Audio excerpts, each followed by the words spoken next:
बनावट विदेशी मद्य रॅकेटचा पर्दाफाश, 28 लाखांचा मुद्देमाल जप्त। राज्य उत्पादन शुल्क विभाग कोल्हापूर यांनी कोल्हापूर रत्नागिरी मार्गावर देवाळे तालुका पन्हाळा येथे छापा टाकून बनावट विदेशी मद्याचे रॅकेट उघड करण्यात आले आहे।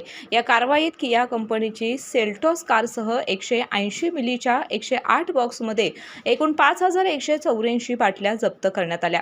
एकूण 28,73,480 किमतीचा मुद्देमाल जप्त करण्यात आला असून 3 आरोपींना अटक झाली आहे। अटक करण्यात आलेले आरोपी दिग्विजय पाटील, प्रफुल्ल पडिया, रवींद्र सावंत असून त्यांच्या विरुद्ध महाराष्ट्र दारूबंदी अधिनियम 1949 आणि भारतीय न्याय संहिता 2023 अंतर्गत गुन्हा दाखल करण्यात आला आहे। पुढील तपास पोलीस निरीक्षक केबी बिरादार करत आहेत। केके न्यूज साठी मलकापूर प्रतिनिधी रोहित पास्ते। नवीन Suzuki e access electric scooter, silent, smooth आणि स्टायलिश, आरामदायक सीट, डिजिटल फीचर्स आणि रोजच्या वापरासाठी परफेक्ट कम्फर्ट, एक चार्ज आणि शहरभर निश्चिंत राईड, कमी खर्च, शून्य प्रदूषण। आजच मोहिते सुझुकी कावळा नाका, मोहिते सुझुकी उद्यमनगर आणि मोहिते सुझुकी साने गुरुजी शोरूमला भेट द्या।